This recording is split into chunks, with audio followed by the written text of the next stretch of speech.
দেশের ভেতরের বাণিজ্য। দেশের ভিতরে দু ধরনের বাণিজ্য ছিল। প্রথম গ্রাম ও শহরের বাণিজ্য, দ্বিতীয় দুই শহরের মধ্যেকার বাণিজ্য। জনবহুল শহরগুলিতে আদিবাসীদের প্রয়োজন মেটানোর জন্যে গ্রাম থেকে শহরে যে পণ্য রপ্তানি হতো সেগুলি কম দামি জিনিস, কিন্তু অনেক বেশি পরিমাণে এইসব জিনিস গ্রাম থেকে শহরে আসতো। এইসব জিনিসপত্রের মধ্যে থাকতো নানা রকমের খাদ্যশস্য, খাবার, তেল, ঘি, আনাজ, ফল, লবণ ইত্যাদি। শহরের বাজারে এইসব পণ্য বিক্রি হতো। আবার এক শহর থেকে আরেক শহরে রপ্তানি হতো প্রধানত বেশি দামের শৌখিন জিনিসপত্র, যেগুলি ধনী অভিজাতদের জন্য তৈরি করতো কারিগরেরা। এইসব জায়গায় সব জাতির ও ধর্মের মানুষরা কাজ করতো শিল্পী কারিগর হিসেবে।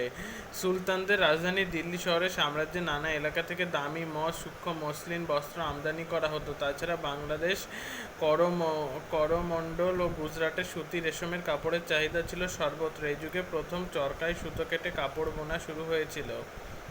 সুলতানি যুগের অন্যান্য হস্তশিল্পের বাণিজ্যও হতো। এর মধ্যে ছিল চামড়া, কাঠ, ধাতু দিয়ে তৈরি জিনিস, গালিচা ইত্যাদি। এই যুগেই ভারতে প্রথম কাগজ তৈরি করা শুরু হয়। একসময় দেখা গেল যে দিল্লির মিঠাইওয়ালার কাগজের মুড়োকে করে মিঠাই বিক্রি করতে শুরু করেছে। এই সময় যোগাযোগ ব্যবস্থার উন্নতি ঘটে। রাস্তার ধারে ধারে পথিকদের জন্য গড়ে উঠেছিল সরাইখানা। এগুলি পথচারী ও বণিকরা তাদের মালপত্র সহ বিশ্রাম নিত। কর আদায় ও ব্যবসা বাণিজ্যের